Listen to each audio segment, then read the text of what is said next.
Hello everyone. मुख्यमंत्री अभ्युदय योजना में आपका बहुत बहुत स्वागत है। देखिए, हम लोग का फिजिक्स में जो टॉपिक चल रहा था वो टॉपिक बेसिकली एटम से डील कर रहा था, है ना। हम लोग फोटो इलेक्ट्रिक इफेक्ट और उसके साथ साथ में मैटर वेव पूरा कंप्लीट कर चुके थे। और एटम यानी कि जो परमाणु वाली चीज़ थी उसमें हमने डिफरेंट एस्पेक्ट डिस्कस कर लिए थे।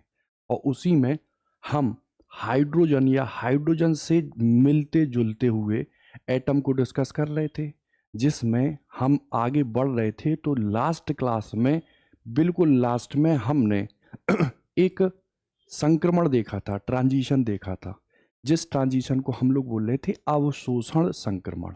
यानी कि ग्राउंड स्टेट में जो अपना क्या है, हाइड्रोजन का इलेक्ट्रॉन है, यदि उसको बाहरी सोर्स से एनर्जी मिलती है तो उस एनर्जी को वो लेकर ऊपर की कक्षाओं में वो क्या हो जाता है, ट्रांजिट हो जाता है। ठीक।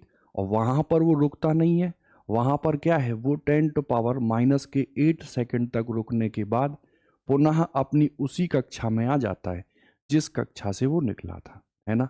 इसके लिए एक्सपेरिमेंटल सेटअप किया गया था, पारे की वाष्प ली गई थी और उसमें से गुजारा गया था किसको, वाइट लाइट को, है ना। तो वाइट लाइट जो है वो कॉम्बिनेशन है विबग्योर का। तो कुछ जो लेंथ थी ना, वेव लेंथ, वो जो थी वो उसमें नहीं मिलती हैं, है ना। उसी स्पेक्ट्रम को हमने क्या बोला था, अवशोषण स्पेक्ट्रम। याद आ रहा? ठीक। अच्छा, उसी के बाद हमने बहुत सारी चीजें और भी डिस्कस की थी। जैसे जब हम शुरुआत कर रहे थे तो उस शुरुआत में मैंने आपसे कहा था ये यूनिवर्सल फॉर्मूला है और इसको आप कुछ ऐसे देख लो कि जो डेल्टा ई है, क्या है, डेल्टा ई। जैसे ये मान लो ये ग्राउंड स्टेट में था, है ना। मान लो ये एन बराबर कितना है, 1 एनर्जी पाया और ये कहाँ पहुंच गया, एन बराबर 3 में। तो देखो यहां से यहां तक ट्रांजिट हुआ ना, 10⁻⁻8 सेकंड तक रुका और रुकने के तुरंत बाद कहाँ आ गया, अपनी उसी कक्षा में आ गया जिससे ये गया था, है ना। तो जब ये आया यहां से यहां, तो इसने रेडिएशन के फॉर्म में, इसको हम delta E that is energy बोलते हैं, एनर्जी के फॉर्म में हमने रेडिएशन देखा था। तो वो जो डेल्टा ई है वो कितना आएगा, E3 माइनस के E1, मतलब थर्ड ऑर्बिट की एनर्जी और फर्स्ट एनर्जी ऑर्बिट की जो है उसका डिफरेंस। और यहां मैंने आपको बताया था कि जो EN है ना, वो माइनस के 13.6 जेड स्क्वायर अपॉन में क्या होता है, एन स्क्वायर, इतना होता ना। अच्छा, इसके लिए हाइड्रोजन के लिए जेड तो 1 होता है, तो यहां से मैंने आपसे कहा था EN हाइड्रोजन के लिए 13.6 अपॉन में एन स्क्वायर होता। याद आ रहा? अच्छा, अब थर्ड से गए थे और फर्स्ट में आ गए थे, तो यहां पर जब मैं फाइनल वैल्यू रख रहा था तो ई जो डेल्टा है वो कुछ ऐसे करके आ रहा था। यहां पहली वाली ऑर्बिट है और ये जो है ये बाद वाली ऑर्बिट है। आ रहा ना? अच्छा, यही तो मैं रख रहा था। यहां N1 जो है वो 1 और N3 जो है वो कितना, 3 रख रहा था ना। तो ये डेल्टा ई का फॉर्मूला आया था। डेल्टा ई के फॉर्मूले के बाद मैंने आपसे कहा था एक और फॉर्मूला है जो भी यूज होगा उस फॉर्मूले को हम बोलेंगे क्या, 1/λ बराबर, ये आ रहा था आर।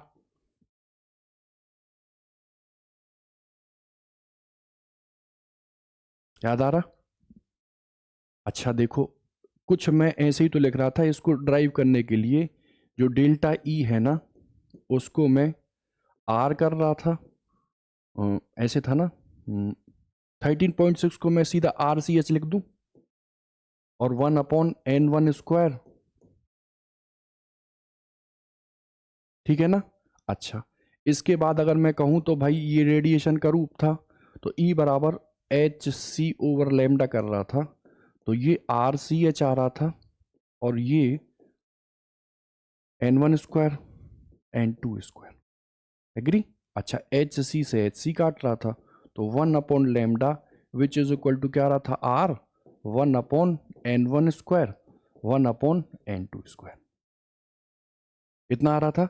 मैंने कहा ज़रूरत के हिसाब से हम इसको भी डील करेंगे, और ज़रूरत के हिसाब से मैंने आपको एक नॉर्मल फॉर्मूला बताया था जिसमें लैम्डा जो है वो कितना आ रहा था, 1/r n² n1² upon n2² minus n1²। याद आ रहा? और यहाँ लैम्डा जो था वो हमेशा किस में मिलेगा, तो एंगस्ट्रॉन्ग में। किसके में मिलेगा, एंगस्ट्रॉन्ग में। और 1/r की जो वैल्यू है वो हम कितनी रखते थे, 911। और कितना आ रहा था, n2² n1² n2² minus n1²। ठीक। यहाँ पर मैंने आपको फर्स्ट ऑर्बिट से सेकंड ऑर्बिट के लिए बताया था, जिसमें हम लैम्डा निकाल रहे थे तो वो 1000 कुछ एंगस्ट्रॉन्ग में आ रही थी। मतलब वो किस रीजन में वेरी कर रही थी, तो अल्ट्रा वायलेट में कर रही थी ना। ऐसे ही मैंने फर्स्ट से थर्ड में निकाला था। और यहीं पर मैंने आपको एक चीज बताई थी जिसको बोले थे आयनाइजेशन क्या एनर्जी। ठीक है। और दूसरा बताया था आयनाइजेशन पोटेंशियल, है ना। तो आपको पता है कि सर ऑर्बिट में जो रिवॉल्व कर रहे इलेक्ट्रॉन है, यदि वो एटम को छोड़ के ही निकल जाए, मतलब एटम क्या हो जाए, आयनाइज्ड, तो हमको उसको ऐसा करने के लिए एनर्जी प्रोवाइड करनी होगी। उस एनर्जी को ही हम लोग कौन सी एनर्जी बोलते थे, आयनाइजेशन एनर्जी। और अगर उस एनर्जी, चूंकि वो इलेक्ट्रॉन वोल्ट में यदि आती है, ठीक है, इलेक्ट्रॉन वोल्ट में यदि आती है, तो उस इलेक्ट्रॉन वोल्ट में से ई को हटा दो, तो वो जो पोटेंशियल आएगा उसको बोलोगे आयनाइजेशन पोटेंशियल, है ना। यहीं पर first excitation state, second excitation state, ऐसा कुछ था ना। तो इसको तो हम क्या बोल रहे थे, ग्राउंड स्टेट, है ना। अच्छा ये देखो n बराबर कितना था, 1 था। n बराबर यहां कितना था, 2 था। तो यहां मतलब इनिशियल क्लास से अपर क्लास में, जस्ट अपर वाले में पहुंच जाए, तो इसको हम लोग बोल रहे थे क्या, फर्स्ट आयनाइजेशन एनर्जी बोल रहे थे ना, एनर्जी। ऐसे ही अगर सेकंड की बात करें तो n बराबर हम कितना लेंगे, 3। फोर्थ की बात करें, थर्ड की बात करें तो n बराबर कितना लेंगे, 4। याद आ रहा? ठीक। अच्छा, ये चीजें हमने डिस्कस कर ली थी। और इसी में पूरा का पूरा जो अवशोषण स्पेक्ट्रम है भाई, एब्जॉर्प्शन स्पेक्ट्रम की बात करो तो स्वाभाविक सी बात है, अगर हाइड्रोजन की करते हैं तो मान लो ये है ग्राउंड स्टेट में हाइड्रोजन का इलेक्ट्रॉन, है ना। तो यहां से ये अपर में, सेकंड में भी, थर्ड में भी, फोर्थ में भी, कहीं पर भी जाए, एनर्जी को गेन करने के बाद जा रहा ना। तो ये जो स्पेक्ट्रम है ये कैसा है, एब्जॉर्प्शन स्पेक्ट्रम। ठीक। अच्छा, अब देखो दूसरा जो स्पेक्ट्रम है जो मोस्ट इंपॉर्टेंट है, जिसमें जो अभी फिगर आपने देखा था, लाइमन बामर पास्चन ब्रैकेट फोन। ठीक। तो देखो आपको समझने के लिए बस इतनी सी चीज लेनी है कि देखो ये है पहला, ठीक है, ये है दूसरा, ठीक।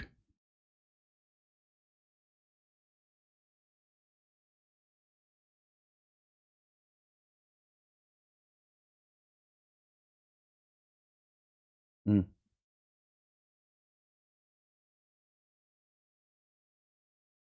ठीक है।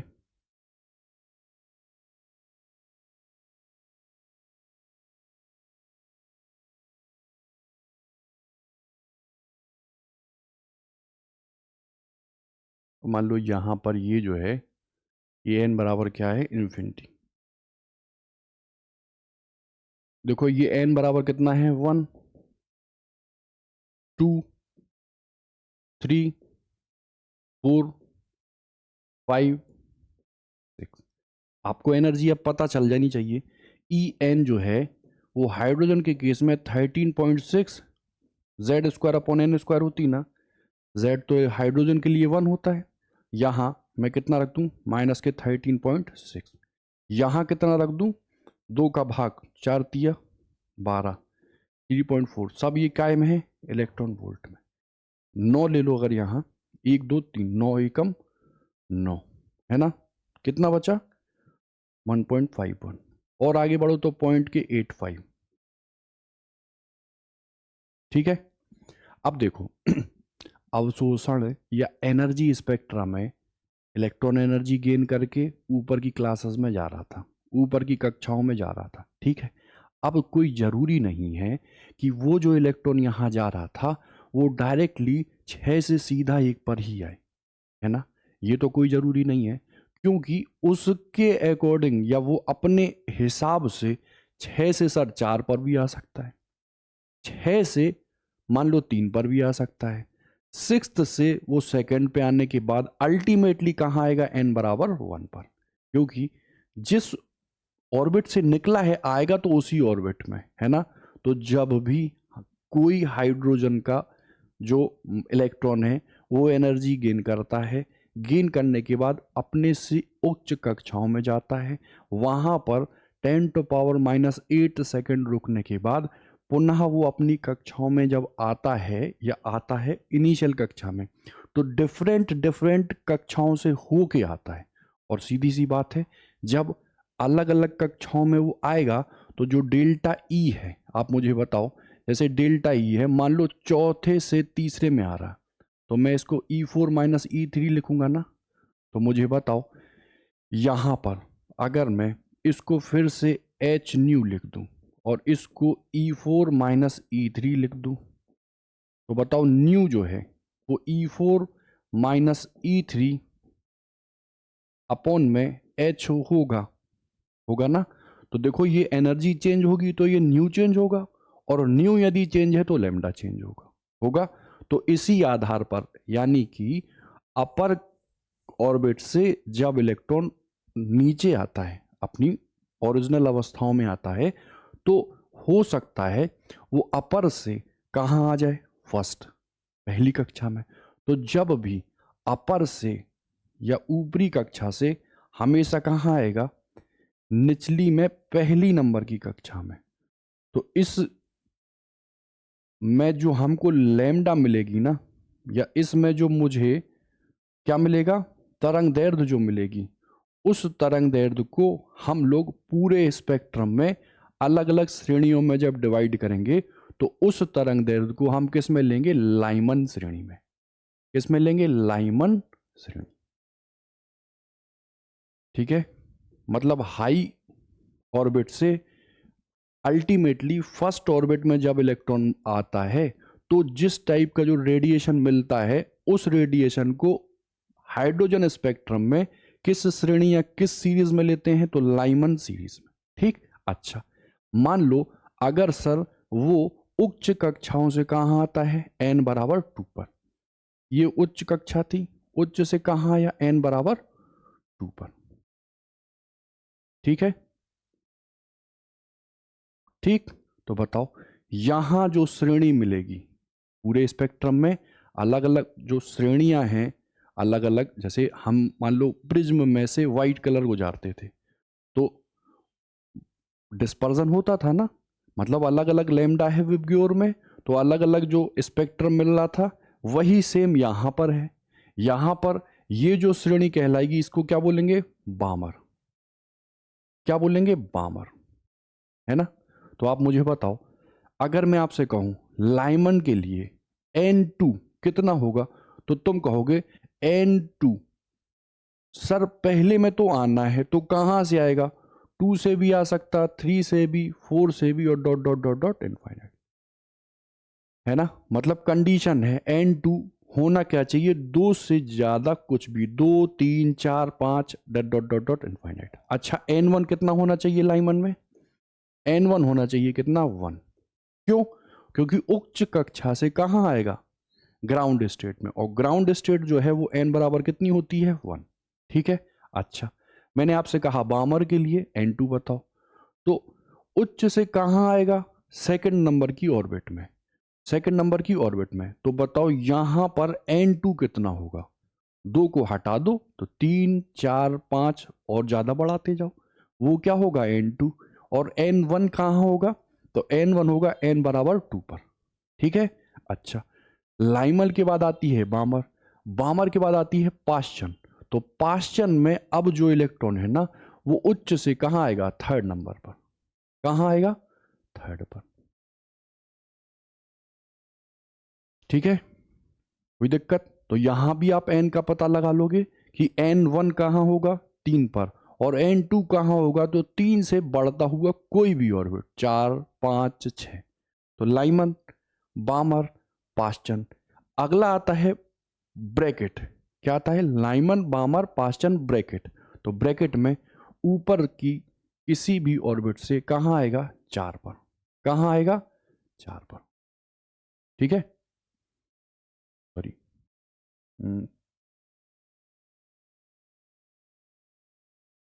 ये आया ना, ये आया लो 4 पर, ये आया 4 पर। इसको बोलोगे क्या, लाइमर, बामर, पास्चन। ये पास्चन है ना, ये क्या आएगा, ब्रैकेट, ब्रैकेट है ना। ठीक, और अब बात करो लास्ट वाली, तो लास्ट को बोलते हैं फुंड। क्या बोलते हैं, फुंड। तो लाइमन में अल्टीमेटली 1 पर, बामर में 2 पर, पास्चन में 3 पर, ब्रैकेट में 4 पर, और फुंड में 5 पर। मतलब किसी भी ऊपरी कक्षा से जब जो इलेक्ट्रॉन है वो किस पर आएगा, 5वीं पर। तो इसको हम लोग क्या बोलेंगे, क्या बोलोगे, फुंड। समझे। तो देखो, लाइमन, बामर, पास्चन, ब्रैकेट और फुंड, ये हमें कब मिलती हैं या किस संक्रमण के स्पेक्ट्रा में मिलती हैं, तो ये स्पेक्ट्रा हमेशा कौन सा स्पेक्ट्रा होता है, उत्सर्जन।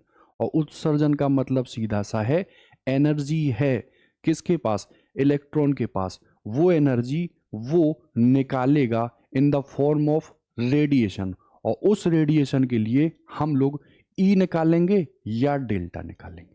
ठीक है, इतनी चीजें हैं। अच्छा, मैं अगर आपसे कहूं, जो अवशोषण स्पेक्ट्रम होता है, जो अवशोषण स्पेक्ट्रम होता है, उस अवशोषण स्पेक्ट्रम में क्या मुझे बामर, पास्चन मिलेंगी, तो आप कहोगे यहां पर जो अवशोषण स्पेक्ट्रम था वहां तो ग्राउंड स्टेट से ग्राउंड में ही था ना, लौट के आ रहा था या यहां से निकल के ऊपर जा रहा था ना।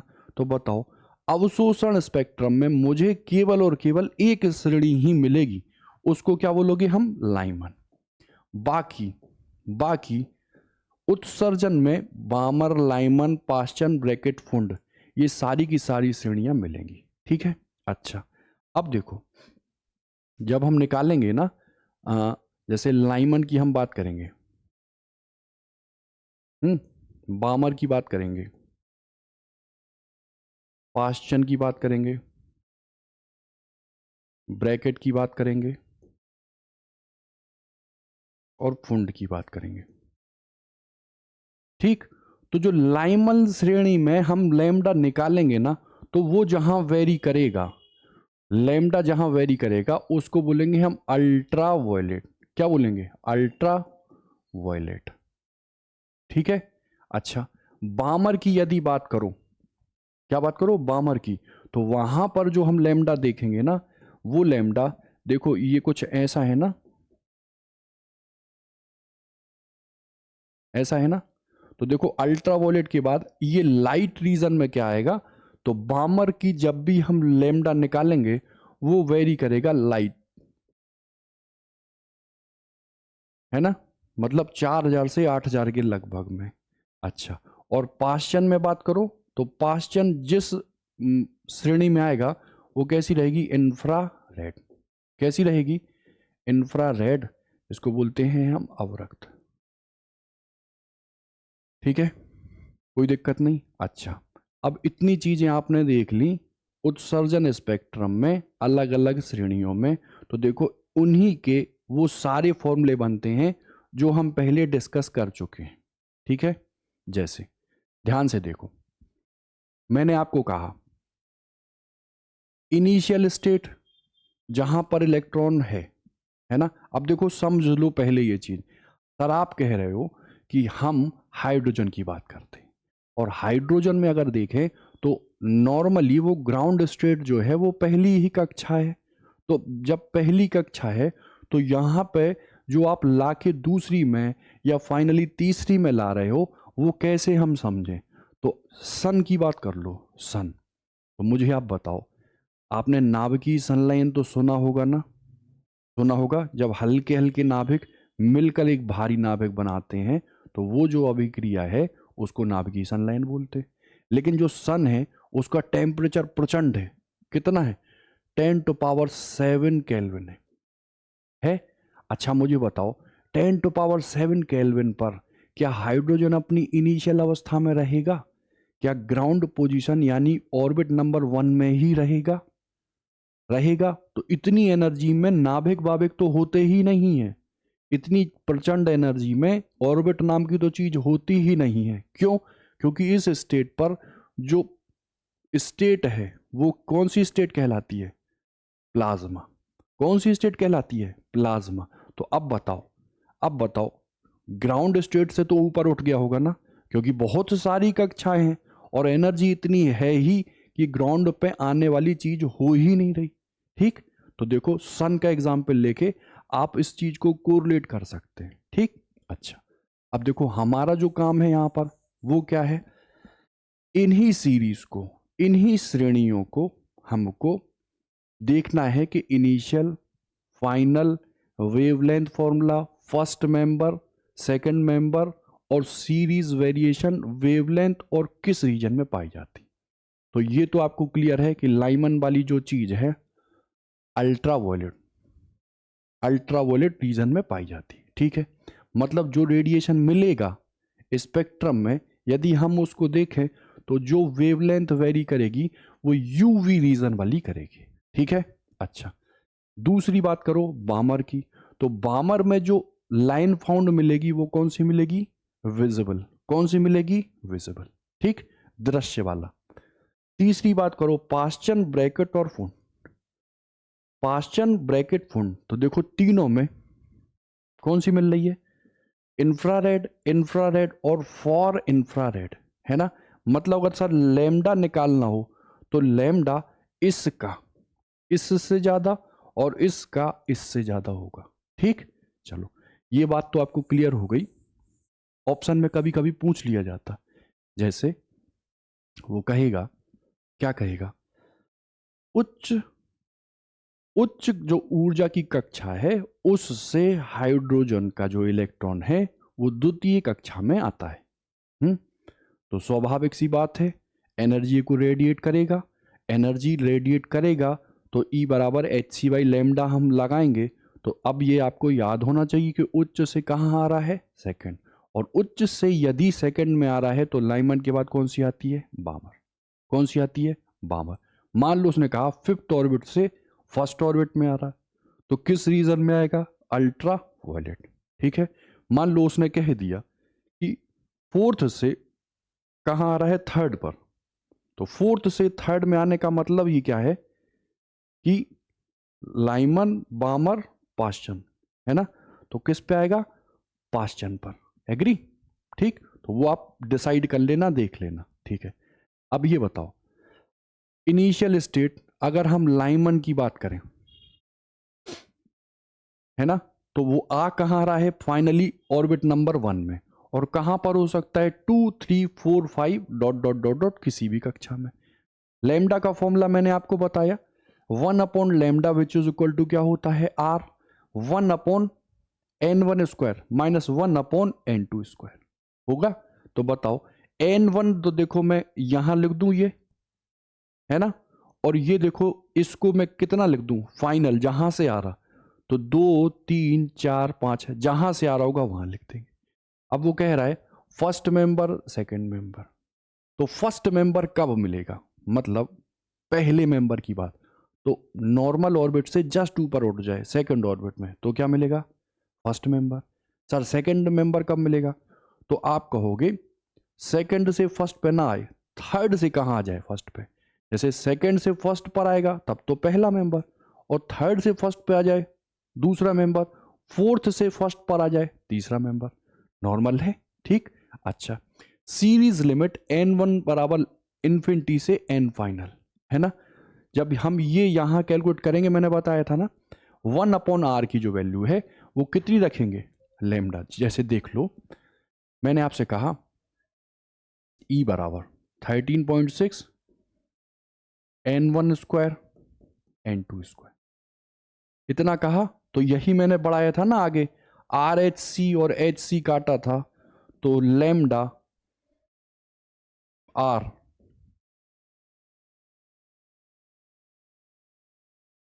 यही आ रहा था ना।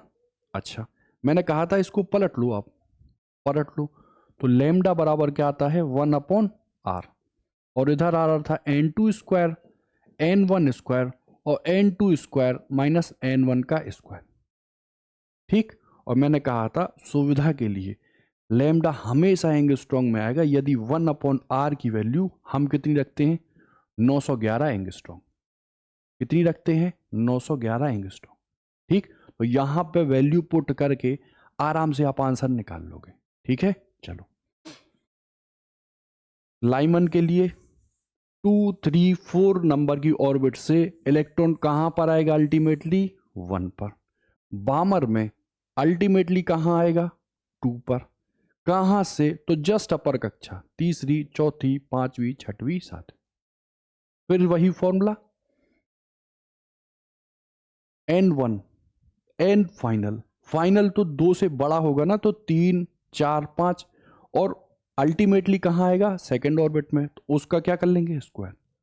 यहां पर अगर बात करो, यहां पर बात करो, तो अगर मैं लेमडा निकालना सीधा सीधा चाहूं, लेमडा निकालना सीधा सीधा चाहूं, तो बताओ कितना निकलेगा, 4/r, 4/r, है ना।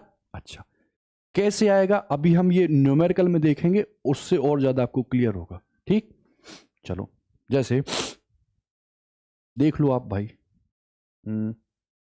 देखो, जैसे मैंने आपसे कहा, मान लो लाइमन, मैंने आपसे कहा ई, है ना, या सीधा लिख दू lambda 1/r, n1 square n2 square n2 square और माइनस n1 स्क्वायर। लाइमन में हम लिमिट कहां से ले रहे हैं, इनफाइनाइट से अल्टीमेटली कहां आएगा, 1 पर। इनफाइनाइट से अल्टीमेटली कहां आएगा, 1 पर। अब आप कहोगे भैया यहां तो आप कह रहे हो इनफाइनाइट, तो इनफाइनाइट तो ये पूरे के पूरे चीज को इनफाइनाइट कर देगा, कर देगा ना। तो यहां से पहले हम कॉमन ले लेंगे, क्या कॉमन लेंगे, देखो देखो, n2 स्क्वायर को कॉमन ले लो, इधर कितना बचा, n1 स्क्वायर, इधर n2 स्क्वायर को कॉमन लोगे तो बचेगा 1 माइनस n1 अपॉन n2, ठीक है ना, का स्क्वायर कितना है। अच्छा, इससे इसको काट दो, तो देखो 1/r तो आया ये, n1 स्क्वायर ये आया, और अगर इधर देखो 1 माइनस n1।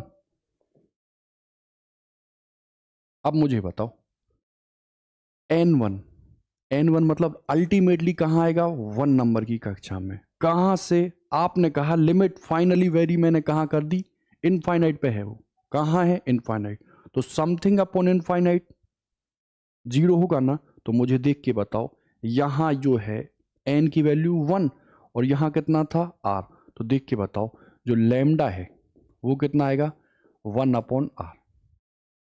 याद आ रहा, ठीक है, लो,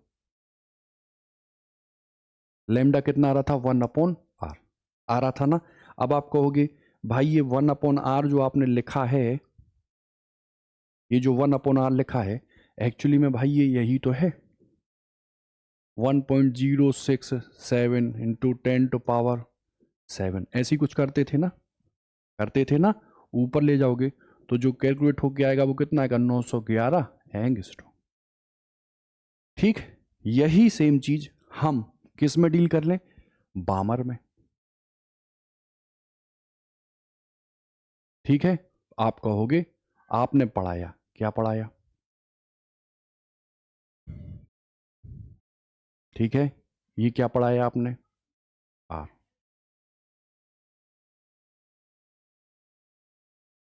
n2 का स्क्वायर।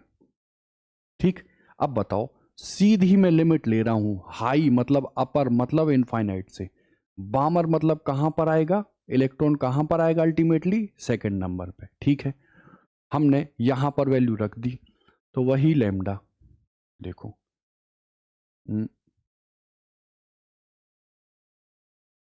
ये लिख दूं। अच्छा अब बताओ, उल्टा करके लिख दूं क्या, या लो n1 square, n2 square, n2 square और n1 square.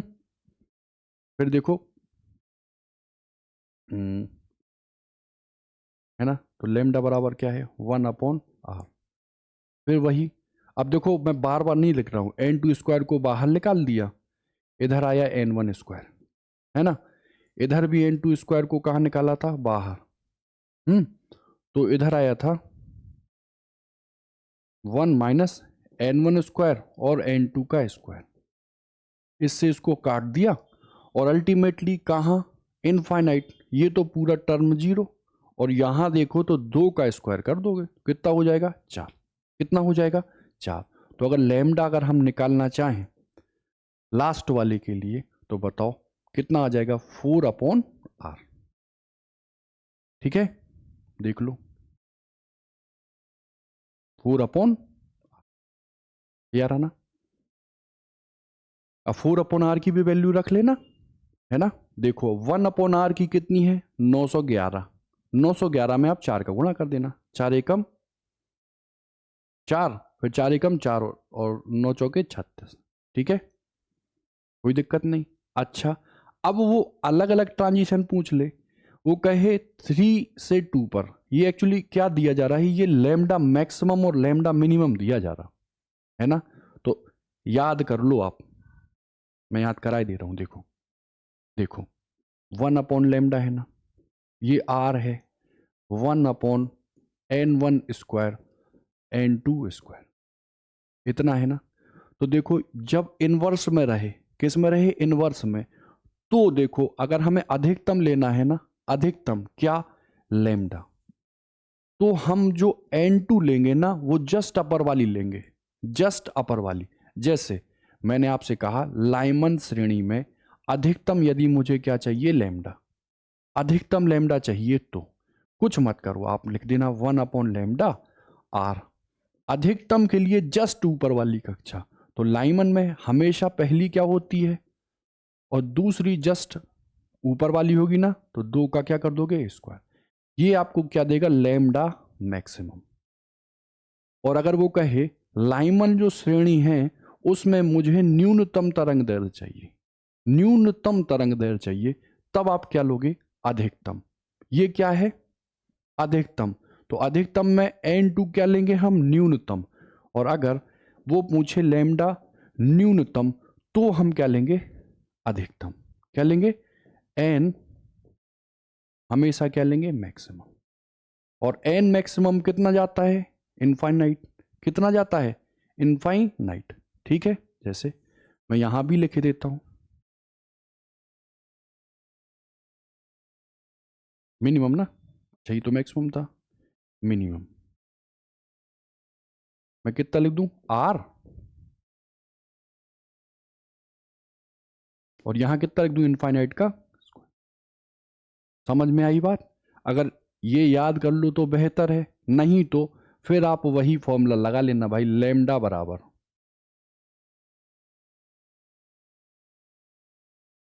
n1 square, n2 square, n2 square minus n1 का स्क्वायर। समझ में आई बात।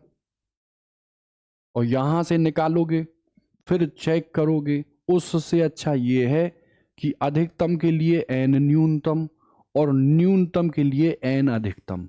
लाइमन में n1 होगा 1, बामर में n होगा कितना, 2, पाश्चन में n3, ब्रैकेट में 4 और फुंड में 5। अधिकतम के लिए लाइमन में 2 से ही गिरा देना, बामर में 3 से, पाश्चन में 4 से, ब्रैकेट में 5 से और फुंड में। ठीक है, कोई दिक्कत नहीं होगी। ठीक है, चलो।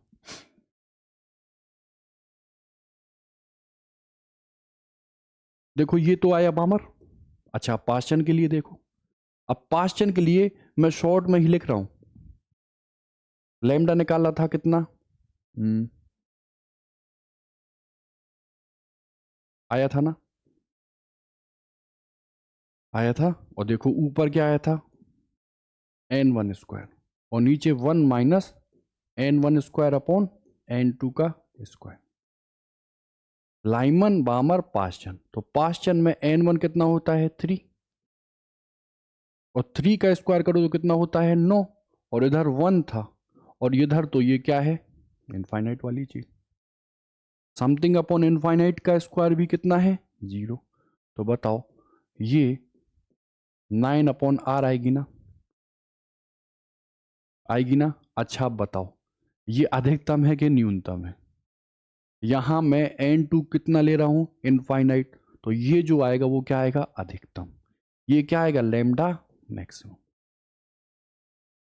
ठीक। अच्छा वो कहे आप लैम्डा न्यूनतम निकाल दो, किसके लिए, पास्चन के लिए, तो लैम्डा मिनिमम कितना आएगा, कहोगे 1/r ले लो ये। और देखो n2 square n1 square upon n2 square minus n1 square होगा ना। तो कहां से मिनिमम, मिनिमम, अच्छा ये अधिकतम तो ये आया क्या मिनिमम, अच्छा ये मिनिमम आया, ये क्या है लैम्डा का मिनिमम, और ये क्या आएगा मैक्सिमम। मैक्सिमम के लिए कहां जस्ट अपर वाली कक्षा में कूदा दो। बामर लाइमल बामर के बाद पास्चन, तो n1 कितना आएगा 3 का स्क्वायर 9 ले लूं, n2 कितना आएगा 4 का स्क्वायर 16 ले लूं। ठीक है, और 16 में से कितना घटा दो 9। एग्री, 16 नंबर 144, और कितना है 16 में से 9 गया कितना 7, 144/7r। ठीक, जरा चेक कर लें, 144/7r। ठीक है, ठीक है, बिल्कुल वैसे ही हम ब्रैकेट में और वैसे ही हम किस में निकाल लेंगे फुंड में। ठीक है, लो ब्रैकेट में देख लो,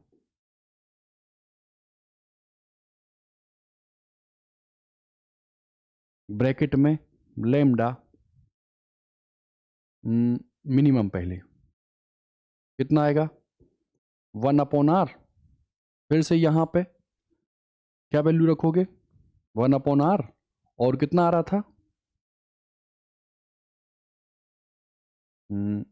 ये है ना, ऐसे देख लो,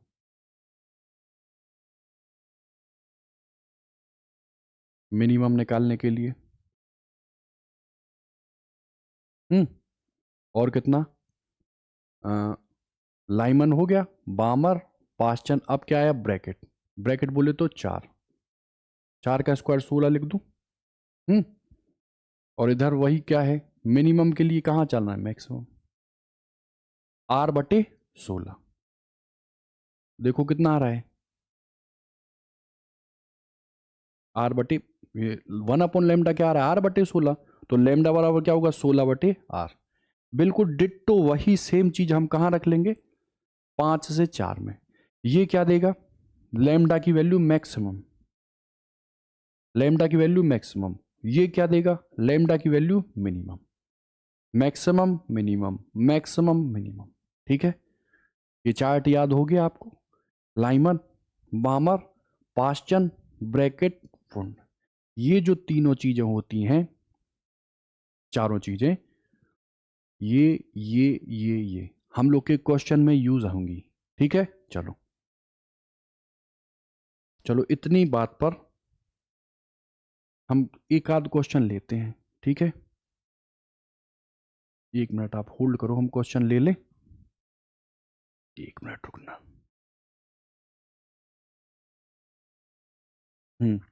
ये है आपके पास एक क्वेश्चन, ध्यान से पहले इसको आप पढ़ लो।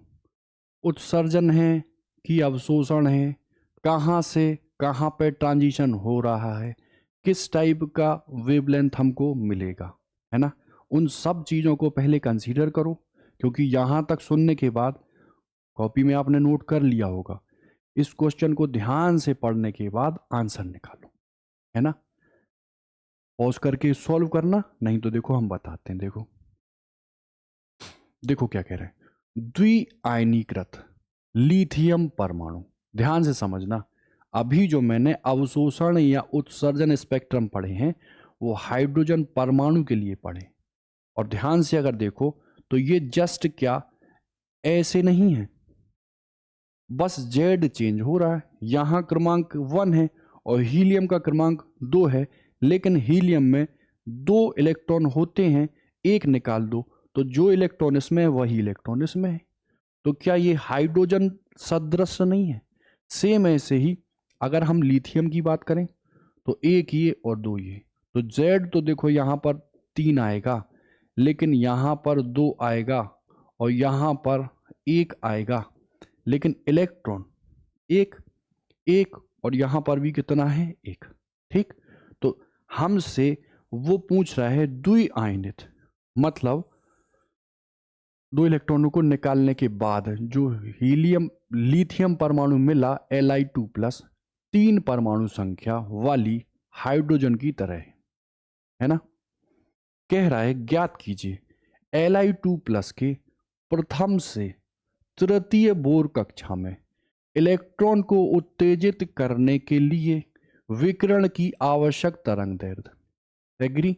फिर हाइड्रोजन परमाणु की आयनीकरण ऊर्जा 13.6 इलेक्ट्रॉन वोल्ट है। हाइड्रोजन जो आयनाइज होता है वो अगर आप ग्राउंड स्टेट से उसको भगाना चाहते हैं, परमाणु से निकल जाए, परमाणु आयनाइज हो जाए, तो कितनी एनर्जी देनी पड़ती है? 13.6। और बाद में वो पूछ रहा है उत्तेजित अवस्था से कितनी स्पेक्ट्रमी रेखाएं उत्सर्जित स्पेक्ट्रम में दिखाई देंगी। इतनी बात है।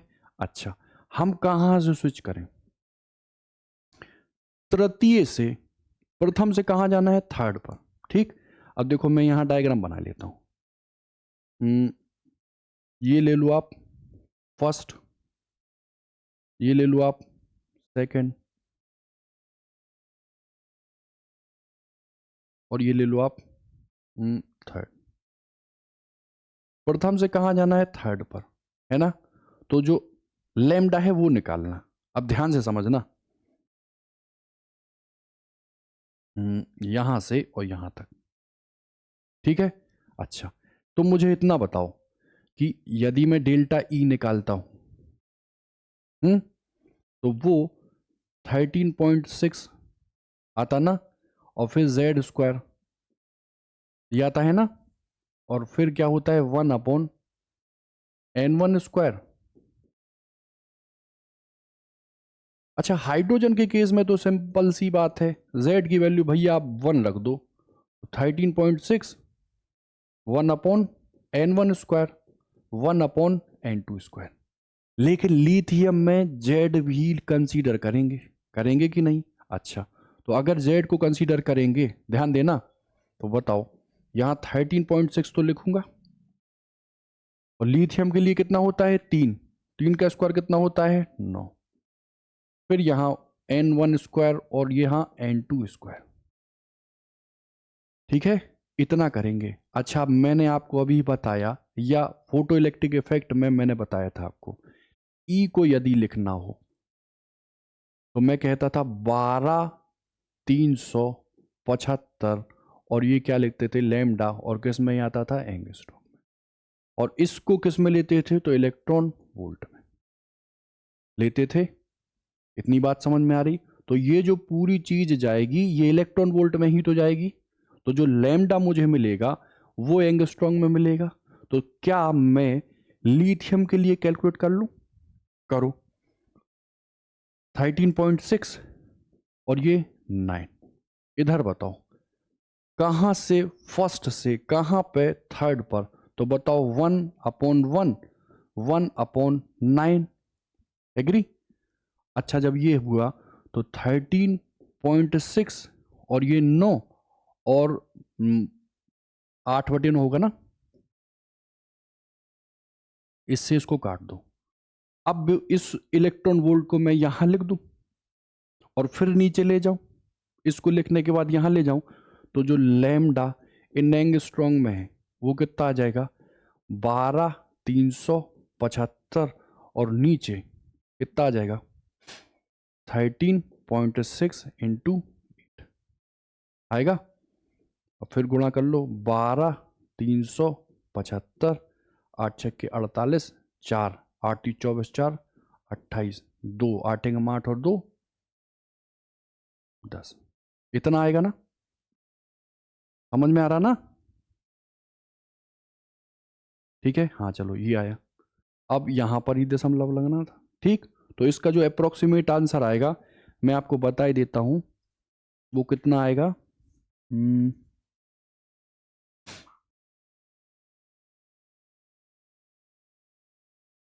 इसका आंसर आएगा 113.74, ठीक है। कितना आएगा, 12,375 बटे 108, तो ये आएगा 113.74 एंगस्ट्रॉम, ठीक है। तो ये आया क्या, लैम्डा, ये आया क्या, लैम्डा आया ना, आवश्यक तरंगदैर्घ्य। चलो, अब वो कह रहा है उत्तेजित अवस्था से कितनी स्पेक्ट्रमी रेखाएं उत्सर्जित स्पेक्ट्रम में दिखाई पड़ेंगी, ठीक।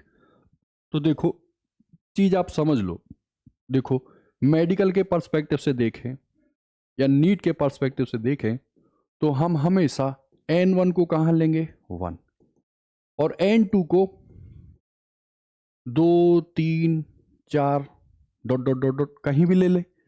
लेकिन अगर वो कह दे N1 बराबर कितना 4 और N2 बराबर वो कितना कह दे 7, और कह दे कितनी उत्सर्जित जो स्पेक्ट्रम में रेखाएं हैं वो दिखेंगी, तब हम क्या करेंगे, ठीक है। देखो कुछ मत करो, ये फॉर्मूला आप याद कर लो। कौन सा फॉर्मूला, ये वाला।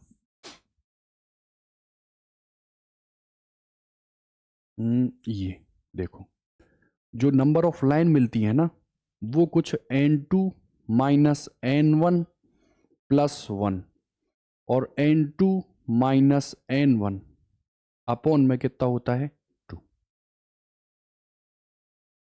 ठीक। अच्छा, अब अगर यहां मैं N1 बराबर 1 ही रख दूं, N1 बराबर ग्राउंड स्टेट ले लूं, तो बताओ अब ये फॉर्मूला क्या निकल आएगा, नंबर ऑफ लाइंस है ये N2, इधर तो ये चला गया, ये देखो -1 से प्लस तो कट गया ना, और देखो इधर कितना आ जाएगा, N2 -1, और ये कितना आ जाएगा, 2।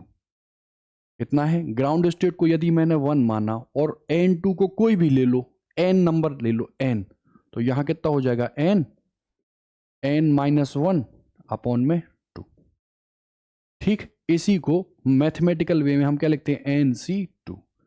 यहां पे ये फैक्टोरियल n, ये फैक्टोरियल 2 और ये n-2, n-1, और फैक्टोरियल में n-2 और इधर 2, और ये फैक्टोरियल n-2, इससे इसको काट दो तो वही आ गया n-1, 2, ठीक।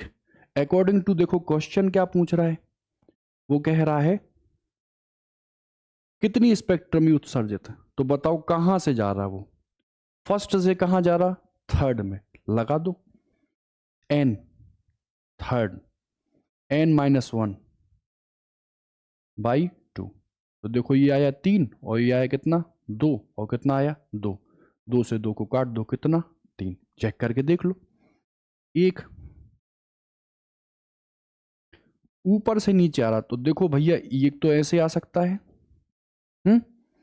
एक ऐसे आने के बाद फिर इससे ऐसे आ सकता, तो देखो 1 2 और 3, एग्री। चलो, अब जब इतना बताया है तो अगर मैं आपसे कहूं n बराबर 3, n1 बराबर 3 से n2 बराबर 6 पर चला गया क्या इलेक्ट्रॉन, तो अब अल्टीमेटली वो उत्सर्जित करेगा रेडिएशन। तो आपको बताना है जो नंबर ऑफ स्पेक्ट्रल लाइन है वो कितनी मिलेंगी, यहां मैंने N1 जो है वो ग्राउंड नहीं किया। तो बताओ,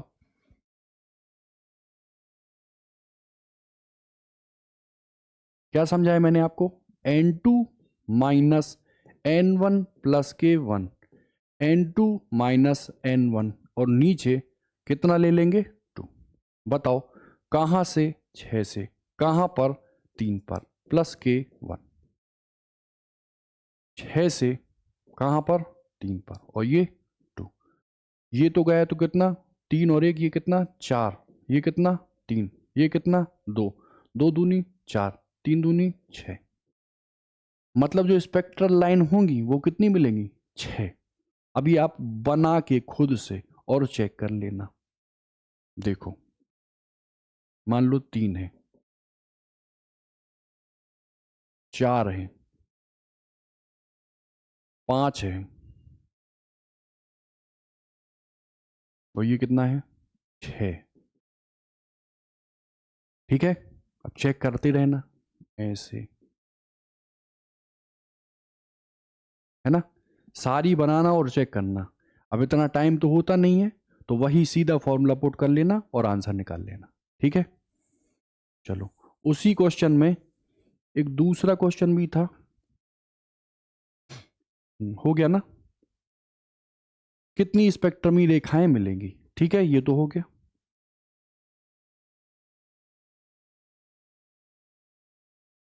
एक देखो, ये क्वेश्चन है।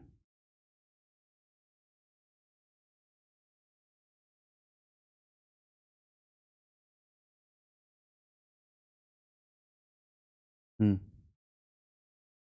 आराम से पढ़ो और आराम से करो। ठीक है, बस गलत नहीं होना चाहिए। आंसर मैं लिख ही देता हूं कि क्या आ रहा, जिससे आप टैली कर लो आंसर को। ठीक, आंसर आ रहा है आपका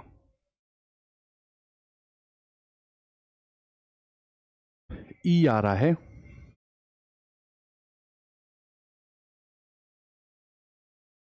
और लेमडा की बात करो तो लेमडा आ रहा है अपना 974।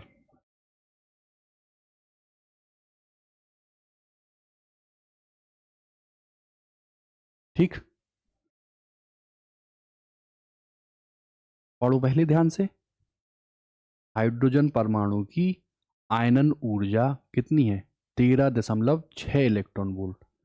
अब कह रहा है एक फोटोन किसी हाइड्रोजन परमाणु पर जो प्रारंभ में निम्नतम अवस्था में है गिरता है। फोटोन ने एनर्जी दे दी इलेक्ट्रॉन को और एक्साइट कर दिया। किस स्टेट पर? तो वो कह रहा है जो प्रारंभ में न्यूनतम ऊर्जावस्था में है गिरता है, और उसे n बराबर 4 अवस्था तक उत्तेजित करता है। मतलब n बराबर 1 से 2, 3 और फाइनली कहां पहुंच गया? 4 पर। वो कह रहा है इस ट्रांजिशन को ऊर्जा स्तर आरेख में दर्शाइए। वो तो आप दर्शा लोगे। ऊर्जा स्तर आरेख का मतलब क्या है? यहां पे आपको ऊर्जाएं लिखनी पड़ेंगी। जैसे यहां तो पता है 13.6 होता, यहां वही 2 से भाग दे दो तो आता ना। 4 से भाग 4 3 पॉइंट समथिंग, फिर आता यहाँ पर फिर 0.83। वो तो आप माइनस में ऊर्जा लिख के इस तरारीख बना लोगे, है ना? वो मैंने सिखा दिया। दूसरा क्वेश्चन कह रहा है भाई तरंग दैर्ध्य निकाल लो। किसकी? फोटोन की। अच्छा, तरंग दैर्ध्य निकालने के लिए क्या आप ई निकाल पाओगे? पहले तो मैंने सिंपल सा फॉर्मूला बताया बताया क्या बताया कि लैम्डा को यदि निकालना हो तो 12,375। और क्या लेते हैं? Energy in electron volt. यही तो लेते हैं, यही तो लेते हैं। तो बताओ, पहले मुझे एनर्जी निकालनी पड़ेगी। अरे भाई, ई बराबर क्या होता है? एच सी अपॉन में लेमडा। याद आ रहा? तो लेमडा को यदि यहां ले जाओ और ई को यहां लाओ, तो ये एक जनरल फॉर्मूला था फोटो इलेक्ट्रिक इफेक्ट में, हमने पढ़ा था। अब ई को यदि निकालना चाहूं, ई को कैसे निकालूं? आप कहोगे डेल्टा ई निकालो। हाइड्रोजन के लिए लेना है ना? सीधा बताओ, कितना लिख दूं? 13.6। कहां से? ग्राउंड से कहाँ पे, 4 पर। तो ग्राउंड को तो मैं 1 का स्क्वायर 1 और 4 का स्क्वायर में 16 ले लूँ। एग्री, कोई दिक्कत नहीं। अच्छा, 13.6 को लिख दो और ये 16 में से गया कितना बचा, 15/16, इतना आया ना। तो इसको फिर से कैलकुलेट करूं तो जो डेल्टा ई है, डेल्टा ई है वो कितना आता है, 12.75 है। मैं कैलकुलेट करके देख लूं।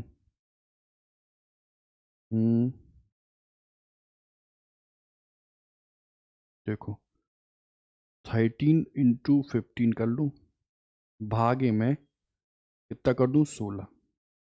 ठीक है, तो कितना आ गया, 12.75 के लगभग। ठीक है, चलो ये अब मुझे लैम्डा चाहिए, तो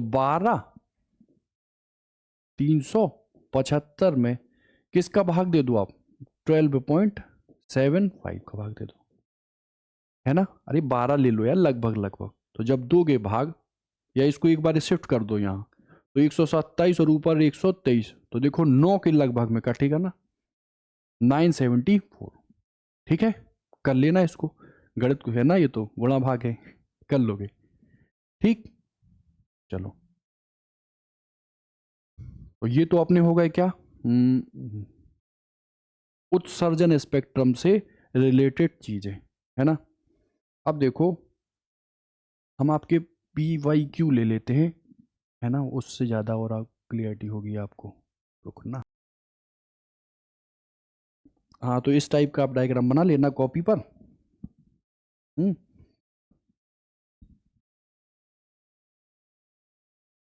और मैं क्वेश्चन लिख रहा हूँ, उस क्वेश्चन को पहले आप ट्राई करो।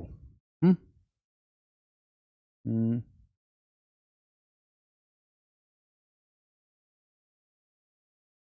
हम्म, इसको करो जब तक हम अपने स्पीकर के सेल चेंज करे ले रहे हैं। ठीक है, दिखाई तो पड़ रहा ना, ठीक है। चलो तो देखते हैं आपने कर लिया होगा ये। देखो ध्यान से पढ़ो, है ना। अब सारी चीज़ें देखो मिक्स होंगी, क्यों मिक्स होंगी, क्योंकि एटम जब पढ़ा, अलग अलग अवधारणाएं आई, डाल्टन ने कुछ कहा, शुरुआत कर दी, टॉमसन आए, किसी चीज़ की खोज कर दी, साथ में एक मॉडल दे दिया। उसमें भी कुछ ड्रॉबैक थे, क्योंकि सर शुरुआती दौर था, इतना एडवांसमेंट तो था नहीं। उसको इम्प्रूव करने के लिए रदरफोर्ड आए। रदरफोर्ड ने कहा भाई इलेक्ट्रॉन घूमता है कक्षाओं में, है ना, लेकिन स्टेबिलिटी ऑफ परमाणु नहीं बता पाए। और साथ में जब वो घूमता है एनर्जी रेडिएट करेगा, अंततः नाभिक में चला जाएगा। तो मुझे बताओ, जब एनर्जी रेडिएट करेगा तो सारे टाइप की फ्रिक्वेंसी ही तो ले जाएंगी, और जब लोगे सब फ्रिक्वेंसियों को, तो वहाँ पर जो स्पेक्ट्रम आएगा वो क्या मिलेगा, कंटिन्यूअस या सतत। लेकिन मिलता कैसा है, रेखीय। इंप्रूव करने के लिए एक और व्यक्ति आ गए, नील बोर। नील बोर ने काफ़ी हद तक चीज़ें समझाई, और यहीं से हम लोगों का जो एटम है वो स्टार्ट होता था, जिसमें मैं nth ऑर्बिट की रेडियस, nth ऑर्बिट की वेलोसिटी निकाल रहा था, और उन्हीं का यूज़ करके दुनिया भर के जितने फॉर्मूले थे जो इलेक्ट्रॉन से संबद्ध थे वो सारे के सारे निकाल लेते। तो यहाँ पर वो वही कह रहा है कि क्या आपको रदरफोर्ड का एक्सपेरिमेंट पता है, और यदि पता है तो उस एक्सपेरिमेंट को कंसीडर करते हुए मेडिकल के इस क्वेश्चन का आराम से आंसर दे दो। देखो कह रहा है, रदरफोर्ड के अल्फा कण का जो स्कैटरिंग करा रहे थे प्रयोग में, जब आवेश Z1 द्रव्यमान M1 का प्रक्षेप, है ना, प्रक्षेप मतलब जो फेंका जा रहा, M1 का प्रक्षेप आवेश Z2 और द्रव्यमान M2 के लक्ष्य, जो लक्ष्य जो है ना, मैंने गोल्ड की फॉइल ली थी, उन्होंने कहा उसको हटाओ, जिसको फेंक रहे हो, जो आप अल्फा की स्कैटरिंग करा रहे थे, रेडियो एक्टिव एलिमेंट पोलोनियम से निकलने वाले अल्फा कण की, किस पर, गोल्ड फॉइल पर, उनको कुछ इस रूप में लिख लो, ये Z1 है आवेश, और ये उसका आवेश द्रव्यमान कितना है, M1, किस पर गिर रहा है, तो Z2 और द्रव्यमान M2 के लक्ष्य केंद्रक तक पहुंचता है ना। अब देखो वो कह रहा है वो सीधा निकल जाए, कुछ न्यून कोण पर चला जाए, कुछ 180 पर सीधा निकल जाए और कुछ अधिक कोण पर। यही चार तो थे पोस्टुलेट। वो डिस्टेंस ऑफ अप्रोच पूछ रहा है, और डिस्टेंस ऑफ अप्रोच मैंने आपको बताया था हमेशा 180 पर कंसीडर करेंगे। जैसे ये है नाभिक, रिपल्सन देगा, यहां से आया यहां लौट गया, इसी को तो हम डिस्टेंस ऑफ अप्रोच बोलते थे, आर नॉट। वो यहां यही पूछ रहा है कि जो ऊर्जा है ना, जिसको मैं फेंक रहा हूं, जो प्रक्षेप की ऊर्जा, तो मुझे बताओ क्या पूरी की पूरी काइनेटिक एनर्जी क्या पोटेंशियल एनर्जी में कन्वर्ट नहीं होती थी? होती थी ना, क्योंकि ये दोनों तो रुक गए ना। तो बताओ अगर मैं यहां देखता था तो वो कितनी आती थी, 1/4 pi epsilon not Q1 Q2 upon R। कितना है इसका आवेश Z1, कितना है इसका द्रव्यमान, वो तो लेंगे नहीं, आवेश कितना है Z2, और दूरी मान लो कितनी है R0। तो यहां से मैं R0 अगर निकालना चाहूं तो कितना आ जाएगा, Z1 Z2 अपॉन में आएगा ना। तो वो सीधा पूछ रहा है काइनेटिक एनर्जी। तो काइनेटिक एनर्जी क्या मास पर डिपेंड कर रही है? मास पर डिपेंड कर रही है? ये आप कहोगे ये तो नहीं है। फिर M1 M2 ये भी नहीं। अब बताओ किसके, Z1 Z2 के समानुपाती है। ठीक है, अच्छा यही मैं कह देता जो डिस्टेंस ऑफ अप्रोच है वो m के व्युत्क्रमानुपाती है या समानुपाती है। आप कहते Z1 Z2 half m v square. तो बताओ जो डिस्टेंस ऑफ अप्रोच है वो इनवर्सली प्रोपोर्शनल किसके है, m, और डिस्टेंस ऑफ अप्रोच है वो v स्क्वायर के इनवर्सली प्रोपोर्शनल भी है ना। तो ये तो शुद्ध फॉर्मूला था, कुछ करना ही नहीं था। ठीक,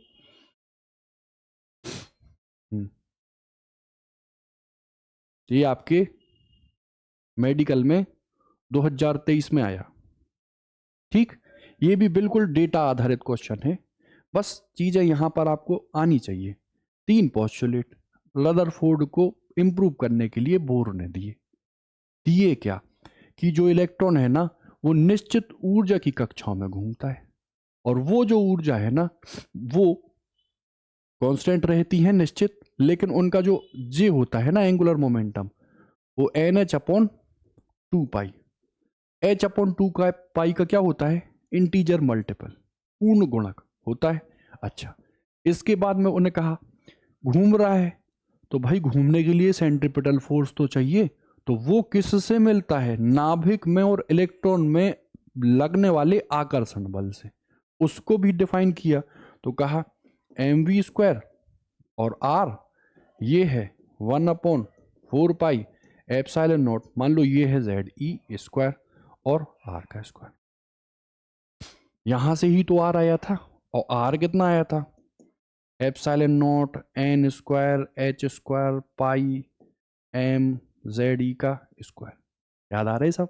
ऐसे ही v निकाला था डायरेक्टली प्रोपोर्शनल किसके, Z/n के। याद आ रहा? ऐसे ही फोर्स निकाला था, एसेलरेशन निकाला था, कैपिटल M निकाला था, B निकाला था। यहां पे एंगुलर मोमेंटम के बारे में पूछा है। थोड़ा सा सोचो, ट्राई करने की कोशिश करो। देखो, हाइड्रोजन परमाणु की कक्षा में इलेक्ट्रॉन, कक्षा में गतिमान इलेक्ट्रॉन का क्या है, कोणीय संवेग 1.5 H/पाई है, रहने दो। उसी कक्षा में ऊर्जा लगभग कितनी होगी, कंपैरिजन करना। देखो एंगुलर मोमेंटम वो कह रहा है ना, हम कितना जानते हैं, एंगुलर मोमेंटम इंटीजर मल्टीपल होता है H/2 पाई का, और उनके हिसाब से कितना है 1.5 H/पाई। इसको मैं ऐसे लिख के 3/2 कर दूं, इससे इसको और इससे इसको काट दूं, तो बताओ n की ऑटोमेटिकली वैल्यू कितनी आ गई, 3। जब n की वैल्यू 3 आई, हाइड्रोजन के लिए energy of nth orbital 13.6, Z square तो 1 और एन स्क्वायर बोले तो 9, 3 एक 9 एकम 9, 9 पन्ना 45, माइनस के 5.1, 1.51 कोई है? ठीक है, शुद्ध कंपैरिजन।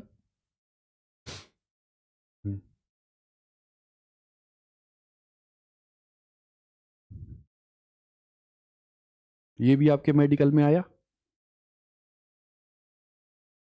ठीक है, करो, पढ़ो इत्मीनान से और फिर ट्राई करने की कोशिश करो, क्योंकि ये जो चैप्टर है शुद्ध शुद्ध आपको दो क्वेश्चन देगा। मॉडर्न फिजिक्स का ही तो ये सेक्शन चल रहा, और मॉडर्न फिजिक्स के सेक्शन में फोटो इलेक्ट्रिक इफेक्ट छोटा सा, मैटर वेव और छोटा सा, हाइड्रोजन स्पेक्ट्रम बहुत ठीक ठाक, उत्सर्जन अवशोषण दोनों पढ़ लिए। उसके जस्ट पहले जो अलग अलग मॉडल हैं, और मॉडल में वो थ्योरी कभी कभार पूछ ली जाती, जैसे कौन सी चीज कंजर्व रही, एंगुलर मोमेंटम, है ना। क्वांटाइजेशन किस किस का हुआ, तो एंगुलर मोमेंटम और एनर्जी का, है ना। आएंगे आगे क्वेश्चन देखेंगे। इसको देखो, देखो डीएनए, बायोलॉजी वाली चीज आ गई, डीऑक्सी राइबो न्यूक्लिक एसिड होता है ना, न्यूक्लिक एसिड। चलो, वैसे केमिस्ट्री में बायोमोलिक्यूल में भी है। डीएनए में एक बंध को खंडित करने के लिए आवश्यक ऊर्जा, मतलब कोई बॉन्ड बना है उसको तोड़ना है डीएनए में, तो एनर्जी जो चाहिए वो कितनी चाहिए, 10⁻⁻20 जूल। वो कह रहा है इलेक्ट्रॉन वोल्ट में ये मान बताओ। ये तो बिल्कुल शुद्ध आसान क्वेश्चन है। अच्छा, हम इलेक्ट्रॉन वोल्ट को जब जूल में चेंज करते हैं तो गुणा करते हैं किसका, 1.6 और 10⁻⁻19 का। अब मुझे बताओ, अगर कोई चीज जूल में है और इलेक्ट्रॉन वोल्ट में लानी है तो भाग दे दो किसका, 1.6 इंटू 10⁻⁻19 का, तो दे दो भाई। कितनी है एनर्जी, ये जूल में है ना, 1.6 10⁻⁻19। इससे ऐसे लिख दूं, ये 5 ले लूं और ये 8 ले लूं, 5/8 को तो भैया होल्ड कर लूं, ये ले जाऊं तो 10⁻⁻1, दशमलव लगाऊं, 0 बढ़ाऊं, 8×6 48, 8 दूनी 16, फिर शिफ्ट कर दूं तो 6.2 इंटू 10⁻⁻1, इतना है ना, या और ले लो तो 0.06 आ जाएगा। समझ रहे में आ रहा ना।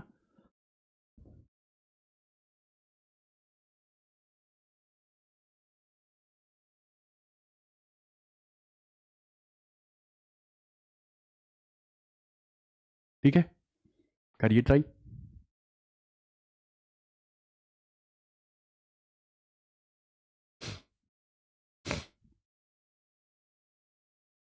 देखो, ground state energy of hydrogen atom is 13.6 electron volt. The energy needed to ionize hydrogen atom from its second excited state will be. ध्यान से समझना, उसने क्वेश्चन चेंज कर दिया। उसने कहा हाइड्रोजन की जो ग्राउंड स्टेट है उसमें एनर्जी 13.6 होती है। अब वो कह रहा है हाइड्रोजन परमाणु को आप उसकी दूसरी उत्तेजित अवस्था से सेकंड एक्साइटेड स्टेट से आयनित करने, मतलब इलेक्ट्रॉन को भगा दो, कहां से, हाइड्रोजन से। अच्छा मुझे बताओ, ये अगर ग्राउंड स्टेट है तो इधर n बराबर कितना लेता हूं मैं, 1। अच्छा, फर्स्ट से जब ये सेकंड पर जाता है, बराबर बनाना नहीं तो चेंज हो जाएगा, ये फर्स्ट से ये सेकंड पर जाता है तो इसको हम क्या बोलते हैं, फर्स्ट एक्साइटेड स्टेट बोलते हैं। अच्छा, मान लो ये कहाँ चला जाए, n बराबर 3 पर, तो इसको क्या बोलते हैं हम, सेकंड एक्साइटेड स्टेट बोलते हैं ना। अच्छा, पहले तो इसको यहाँ तक लाओ, मतलब सेकंड एक्साइटेड स्टेट में लाओ, और वहाँ पर रखने के बाद फिर उसको एनर्जी दे दो जिससे वो परमाणु को छोड़ के भाग जाए। मतलब किसी भी कक्षा में स्थापित ना रहे, चक्कर वक्कर वाली चीज खत्म। तो बताओ, हमने आपको पहले एनर्जी बताई है, एनर्जी nth ऑर्बिट की जो एनर्जी है वो 13.6 जेड स्क्वायर और एन स्क्वायर होती है। जेड हाइड्रोजन के लिए 1, तो माइनस के 13.6 अपॉन में एन स्क्वायर। ठीक है, अच्छा बताओ, द्वितीय उत्तेजित अवस्था फर्स्ट में 2 पर, सेकंड में 3 पर जाएगा, तो अभी वो उत्तेजित अवस्था में यदि है तो एन की वैल्यू में यहां कितनी रखूं, कितनी रखूं, 3 रखूं।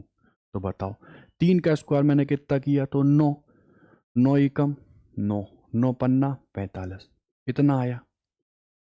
अब ये यहां पर है कहाँ, n बराबर 3 पर है। अब मैंने समझाया था आयनाइजेशन एनर्जी में कि जो एनर्जी जिस ऑर्बिट में है उतनी ही एनर्जी यदि दे दो तो वो जो इलेक्ट्रॉन है वो एटम को छोड़ के भाग जाएगा, मतलब एटम आयनाइज्ड हो जाएगा। इतना ही था। तो या तो देख के आप सीधा टिक लगा दो, ये नेगेटिव में है, इतनी ही पॉजिटिव दे दो, मतलब ये। और अगर आपको समझने के रिस्पेक्ट से देखना है तो आप कहोगे डेल्टा ई बराबर 13.6 है, और ये n1 स्क्वायर है, और ये n2 का स्क्वायर है। 13.6 मैंने लिया। अच्छा n1 कहाँ है, थर्ड में। कहाँ जान रहा है, n2 इनफाइनाइट, तो समथिंग अपॉन इनफाइनाइट तो 0 हो गया। और यहाँ अगर देखो तो 3 का स्क्वायर कितना हो जाएगा, 9, तो भी यहाँ से कितना आ जाएगा, 9 एकम 9, 9 पन्ना 45, एग्री। तो वही आंसर आया कितना, 1.51। अब अगर वो कहे फर्स्ट एक्साइटेड स्टेट से, तो फर्स्ट एक्साइटेड स्टेट में n बराबर हम 2 रखेंगे। ठीक है, तो क्वेश्चन डाटा चेंज तो क्वेश्चन चेंज। ठीक,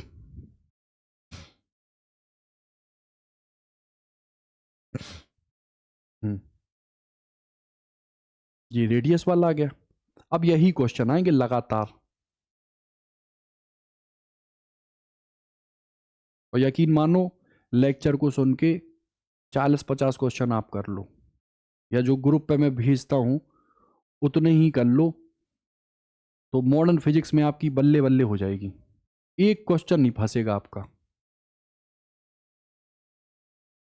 लेकिन यह है कि कैसे किया जाए, थ्रस्ट नहीं बनता ना, बन जाएगा धीमे धीमे। ठीक है, पढ़ो पहले, पढ़ो बिल्कुल इत्मीनान से। जो कह रहा है सोचो, क्या आर दिया है, क्या फोर्स है, क्या वेलोसिटी है, सब खेल इलेक्ट्रॉन का ही तो है। पूरी 12th की फिजिक्स में सब इलेक्ट्रॉन इलेक्ट्रॉन चल रहा था, ऑप्टिक्स को छोड़ के, है ना। ऑप्टिक्स में इलेक्ट्रॉन नहीं था, था। चलो देखो, कह रहा है हाइड्रोजन परमाणु के सबसे आंतरिक कक्षा की त्रिज्या 5.3 इंटू 10⁻⁻11 है। एक्चुअली में ये वही लिखी है कितनी, 0.53 एंगस्ट्रॉम, वो कंफ्यूज करने के लिए दे दिया, है ना। और देखो नीट में आया ये है, हाइड्रोजन परमाणु की तीसरी अनुमोदित कक्षा की त्रिज्या क्या है, क्या है। मैंने आपको समझाया था, R N epsilon naught H square N square pi M Z E square. Hydrogen के लिए जेड तो 1 होता था, तो यहां ये जो चीज निकल के आ रही थी वो आ रही थी 0.53, है ना। और क्या आ रहा था, एन स्क्वायर। इसी को मैं आर नोट लिख रहा था ना, तो आर एन बराबर आर नोट और एन का स्क्वायर, यही कर रहा था ना। तो बताओ किस ऑर्बिट की पूछ रहा है, थर्ड ऑर्बिट की। थर्ड बोले तो एन बराबर 3 यहां रख दो, तो 3 का स्क्वायर 9, और 9 का गुणा किस में, 0.53 में कर लो। 0.53 इसमें 9, 9 3 जा 27, 2 9 पन्ना 45 46 47, 4.77।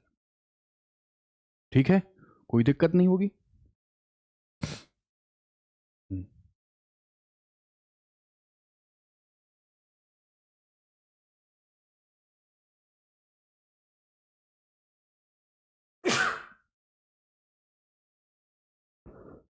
करिए।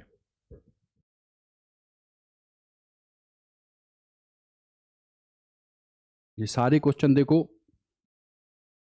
रेडियस से ही पूछे जा रहे हैं, है ना।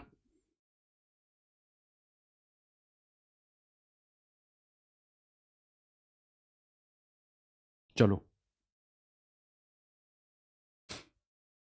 बोर मॉडल तुरंत याद आना चाहिए। हाँ, वो तीन चीजें की थी, आवर्ती प्रतिबंध, न्यू बराबर E2 - E1/h। अच्छा, वो एंगुलर मोमेंटम NH/2 पाई। हाँ, वो सेंट्रीपिटल फोर्स mv²/r, और वो किसके इक्वल होगा? Electrostatic force of attraction between नाभिक और इलेक्ट्रॉन। बस, यहां तो वो कुछ भी नहीं कह रहा है। वो कह रहा है किसी इलेक्ट्रॉन की द्वितीय स्थायी कक्षा की त्रिज्या R1 है और चतुर्थ की कितनी है? R2 है। आप तो जानते हो कि R डायरेक्टली प्रोपोर्शनल n² होता है। तो बताओ, R1 है ना, और चतुर्थ की कितनी है? R2। द्वितीय की है ना, तो 2 का स्क्वायर ले लो, और चतुर्थ की है तो 4 का स्क्वायर ले लो। ये 4 ले लो और ये 16 ले लो। इससे इसको हटा दो तो 1:4, और 1:4 0.25। ठीक है।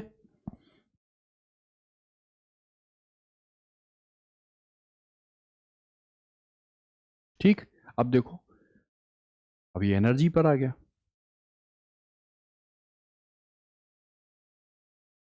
क्या एनर्जी आपको याद है? एनर्जी का टर्म याद है? हम्म, दिखाई दे रहा? हम्म, बिल्कुल आराम से पढ़ो, बिल्कुल तसल्ली से। हम्म,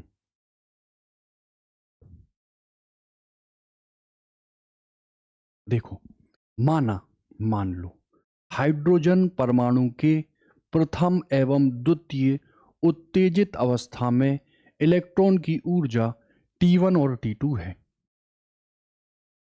हाइड्रोजन परमाणु है, एक्साइटेड स्टेट में पहुंचता है, एनर्जी कंटेन करता है, और वो एनर्जी कितनी है? E1, T1 और T2 है।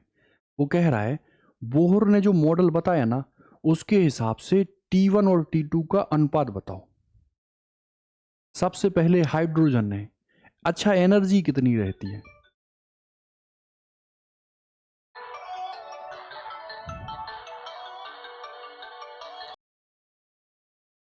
हाँ, वो कह रहा है, देखो एनर्जी डिफरेंस पूछ रहा है क्या? वो नहीं पूछ रहा है। एक्साइटेड स्टेट में जिस ऑर्बिट में वो पहुंच गया है वहां पर एनर्जी का रेशियो पूछ रहा है। तो मैं एनर्जी का रेशियो पता होना चाहिए। सर, ई nth ऑर्बिट में 13.6 Z² अपॉन n² होता है। Z की वैल्यू हाइड्रोजन के लिए हम सुविधा के लिए लो भैया 1 लिख देते हैं, 13.6। और n देखो किस कक्षा में, पहले किस में है? तो देखना प्रथम उत्तेजित अवस्था पूछ रहा है ना। अच्छा, एक बात बताओ, प्रथम उत्तेजित अवस्था में n से कहां चला जाएगा? 2 पर, ध्यान देना। और द्वितीय उत्तेजित अवस्था में कहां चला जाएगा? n बराबर 1 से 2 पर गया पहला, और 3 पर गया तो दूसरा। हुआ कि नहीं? तो बताओ, यहां पर जो n है वो e के इनवर्सली प्रोपोर्शनल है ना। e इनवर्सली प्रोपोर्शनल किसके है? n के स्क्वायर के। तो मुझे बताओ, अगर वो कहे पहले है एनर्जी T1, पहले एनर्जी T1 बाद में एनर्जी T2, तो क्या मैं इसको n² और क्या मैं इसको n1² कर दूं? है ना। अब द्वितीय उत्तेजित मतलब n कितना रख दूं? 3, और प्रथम में n कितना रख दूं? 2। तो बताओ, रख दो। तो ये 3 रखोगे तो 9, और 2 रखोगे तो 4। तो रेशियो कितना आ जाएगा? 9:4। गलती वाली जो संभावना यहां होती है वो एक्चुअली में यहां n और यहां n, वही डाटा ना भर के एक ज़्यादा भरते हैं, क्योंकि ग्राउंड स्टेट को तो हम n=1 लेते हैं ना, ठीक है। हम्म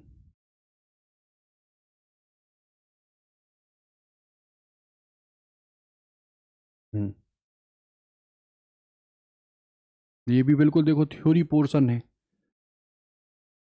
सोमरफील्ड जो आए थे वो बोहर के बाद ही तो आए थे, और आने का जो मेन कारण था वो ये था कि भाई जो बड़े एटम थे ना, उनके लिए ये बता ही ना पाए और इनके लिए ये समझा ही नहीं पाए कि जो स्पेक्ट्रम वाली चीज़ है या जो आरएन वाली चीज़ है वो कैसे मिले।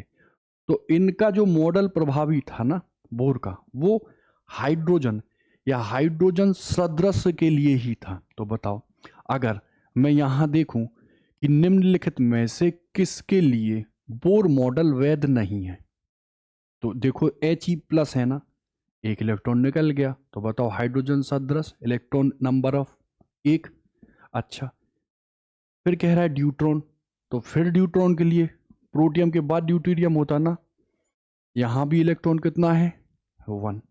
अच्छा, singly ionised neon atom, neon तो अक्रिय गैस है ना, तो नियोन जब अक्रिय गैस है 10 लेता है, एक हटाओ, तो क्या ये हाइड्रोजन के सदृश है? अगला देखो, हाइड्रोजन परमाणु तो है ही, तो बताओ अलग कौन सा है, नियोन। बाकी सब बिल्कुल सिमिलर टू हाइड्रोजन है ना, किसके रिस्पेक्ट में, इलेक्ट्रॉन के रिस्पेक्ट में, भले जेड चेंज कर रहा हो। तो बोहर का जो मॉडल था वो हाइड्रोजन सदृश के लिए ही तो सफल था। इस वजह से इसकी व्याख्या या इसका जो मॉडल नियोन प्लस का, वो असमर्थ थे देने में, ठीक है। हम्म, तो ये क्वेश्चन है आपके लिए, बिल्कुल डाटाबेस क्वेश्चन। दिमाग वही है अपने लेक्चर का लगना। कैसा लेक्चर का, कि भाई जो हम लोगों ने डिस्कस किया है पिछली 2 क्लासों में भर भर के, खूब सारे फॉर्मूला और डेरिवेशन, उन्हीं का यहाँ पर बस ये यूज़ है कि आप उसको कंसोलिडेटेड किए हैं कि नहीं किए हैं, क्योंकि इतना टाइम वहाँ नहीं मिलता कि हम फिर से फॉर्मूलों को ड्राइव करें। तो यहाँ पर आर त्रिज्या, वी वेलोसिटी, इनको कंसीडर करते ही हमने आपको सबसे पहले काइनेटिक एनर्जी निकलवाई थी, उसके बाद पोटेंशियल एनर्जी निकलवाई थी, और फिर टोटल एनर्जी निकलवाई थी। तो हमने आपको बताया था कि पोटेंशियल एनर्जी जो कि निगेटिव होती है, वो 2 टाइम्स किसकी होती है, काइनेटिक एनर्जी के। याद आ रहा? और जो टोटल एनर्जी है वो माइनस लगा दो, और टोटल एनर्जी जो है वो माइनस के काइनेटिक एनर्जी के इक्वल होती। तो इसमें वो कह रहा है किसी ऑर्बिट में किसी परमाणु के इलेक्ट्रॉन की कुल ऊर्जा, टोटल ऊर्जा कितनी है, माइनस के 3.4 इलेक्ट्रॉन वोल्ट। चलो, वो कह रहा है गतिज और स्थितिज ऊर्जा का योग बताओ, विद साइन रखना। कुल ऊर्जा तो चलो ये जितनी ऊर्जा होती है कुल, वो माइनस को हटाने के बाद कितनी रह जाती है, काइनेटिक एनर्जी। तो बताओ काइनेटिक एनर्जी कितनी हो जाएगी, 3.4, इधर भी 3.4। अब बताओ जो पोटेंशियल एनर्जी है ना, वो माइनस में होती है, और काइनेटिक एनर्जी की कितनी होती है, दुगनी। तो 3.4 का पहले दुगना कर लो, कितना आ जाएगा, 6.8, और उसमें माइनस का साइन भर दो, है ना। तो देखो वहां थ्योरी थ्योरी में पूरा का पूरा धड़धड़ाते हुए डिस्कस, और यहां पर देखते ही आंसर, ठीक। हम्म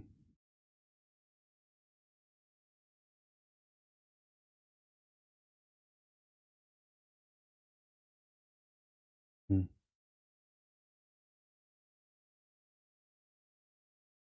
बिल्कुल पढ़ो आराम से। हम्म और करो ट्राई, गड़बड़ ना हो, आंसर आपका मैच आना चाहिए बस, ठीक है। देखो, हमने आयनीकृत हाइड्रोजन परमाणु, मतलब बेचारा जो इलेक्ट्रॉन था उसको भी निकाल भगा दिया, 13.6 इलेक्ट्रॉन वोल्ट की एनर्जी देकर। ठीक है। आयनीकृत हाइड्रोजन परमाणु तथा अल्फा कण समान संवेग से किसी नियत चुंबकीय क्षेत्र बी के लंबवत प्रवेश करते हैं। इनके पथों की त्रिज्याओं का अनुपात लो। अब उसने क्वेश्चन चेंज कर दिया। उसने क्या किया, मैग्नेटिक फील्ड में, है ना। अच्छा, कोई चार्ज है, यदि वो किसी वेलोसिटी से किसी मैग्नेटिक फील्ड में एंटर करता था, तो मैंने एक फॉर्मूला पढ़ाया था Q dot V cross B. वो डायरेक्शन पढ़ाई थी। अच्छा, तो मुझे ये बताओ, अगर मैं उसकी बात करूं तो वो जो फोर्स है Q dot V cross B करेगा ना। और मैंने कहा था बी, और जो है ना समान संवेग किसी नियत चुंबकीय क्षेत्र बी के लंबवत यदि प्रवेश करते हैं, तो ये जो है वो कितना आता था, ई वी बी और sine 90 which is equal to E V B होगा कि नहीं। अच्छा, यही फोर्स जो है सेंट्रीपिटल का काम करेगा कि नहीं। तो बताओ, अगर ऐसा कुछ होता है तो मैंने आपको समझाया था M V square upon R आप ले लो। इस v से अगर v को काट दो, है ना, तो r बराबर क्या रहा था, एम बी अपॉन के लो क्यू बी ले लूं।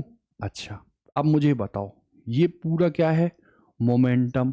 यहां पर हम हाइड्रोजन ले रहे हैं और अल्फा ले रहे हैं, और दोनों का मोमेंटम क्या ले रहे हैं, समान। मतलब इसको तो आप मत छेड़ो। तो r जो है वो इनवर्सली प्रोपोर्शनल q के है ना, और r इनवर्सली प्रोपोर्शनल b के है। सेम मैग्नेटिक फील्ड में जा रहा है, कांस्टेंट, तो b तो चेंज नहीं हो रहा। तो बताओ, r इनवर्सली प्रोपोर्शनल किसके है, q के। तो मैं अगर तुमसे कहूं r किसके लिए, पहले हाइड्रोजन के लिए, और r किसके लिए, अल्फा के लिए, तो क्या मैं इसको q अल्फा लिख के और q हाइड्रोजन लिख दूं। अब पता है आपको 1H1 इधर 2He4। ठीक, कितना है यहाँ पे 1, यहाँ कितना है 2, तो यहाँ कितना लिख दो 2, यहाँ कितना लिख दो 1, 2:1। क्या आ जाएगा आंसर, एग्री। मतलब कोरिलेट करा दिया, दूसरी चीज को किसी दूसरी में पूछ लिया। ठीक, एक आध और अच्छा क्वेश्चन देखते हैं।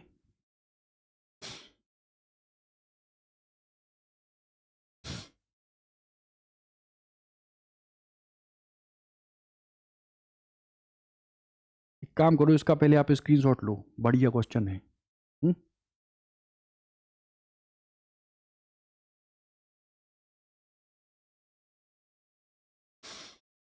मतलब अप्रोक्सीमेशन से वो आंसर निकलवाने की कोशिश आपसे कर रहा है। देखो, कह रहा है हाइड्रोजन परमाणु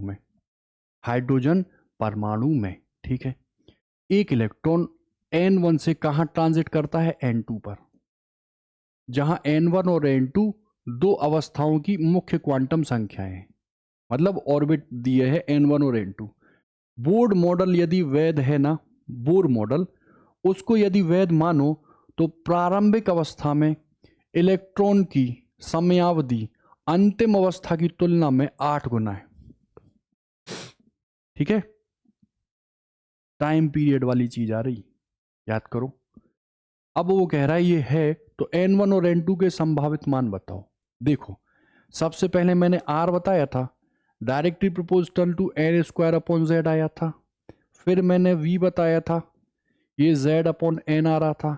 फिर मैंने आपसे कहा था कि आप क्या निकाल लो, ओमेगा निकाल लो। V बराबर R ओमेगा, तो ओमेगा बराबर आ रहा था ना, V की वैल्यू रख रहे थे तो Z अपॉन एन, और R की वैल्यू रख रहे थे तो N square upon Z, Z N square, ये जेड स्क्वायर एन क्यू आ रहा था ना। यहां पर यही तो 2 पाई f हो रहा था, डायरेक्टली प्रोपोर्शनल के जेड स्क्वायर अपॉन के एन क्यू आ रहा था ना। ये थी फ्रिक्वेंसी। तो मैंने टाइम पीरियड इसका अपोजिट बताया था, तो टाइम पीरियड जो है वो इनवर्सली प्रोपोर्शनल के एन क्यू अपॉन में जेड स्क्वायर आ रहा था। बस इसी को ऑप्ट करना है, इसी को सोच के यहाँ पे वैल्यू भर देनी। पहले T1 ले लो, बाद में T2 ले लो। लो भाई, पहले ले लिया T1, बाद में ले लिया T2, है ना। अब बताओ, यहाँ मैं N1Q अपॉन N2Q ले लूँ, डायरेक्टली प्रोपोर्शनल है, तो N1Q N2Q, लेकिन लेकिन ऊपर करूंगा तो एक ही है ना। हाँ एक ही है, तो जेड तो चेंज नहीं हो रहा। जब जेड चेंज नहीं हो रहा तो देखो N1 और N2 है ना, N1 और N2 है, ठीक है। अब वो क्या कह रहा है, प्रारंभिक अवस्था में इलेक्ट्रॉन की समयावधि अंतिम की कितनी है, 8 गुनी। अंतिम ये है ना और प्रारंभिक ये है, तो अंतिम की 1 ले लो और प्रारंभिक की 8 ले लो। तो ये बताओ N1Q और N2Q, क्यूब रूट ले लो, तो N1 अपॉन N2 कितना आ जाएगा, N1 बराबर 2N2, इतना आया,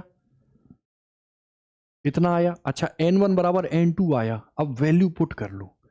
यहां अगर 1 रखोगे तो यहां कितना आएगा, N2 बराबर 1, तो N1 बराबर 2। N2 बराबर कहीं 1 है, N2 बराबर 1 है तो N1 बराबर 2 आ रहा, लेकिन यहां तो 8 आ रहा।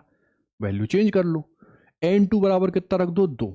अगर 2 रखोगे तो N1 बराबर कितना आ जाएगा, 4, कहीं है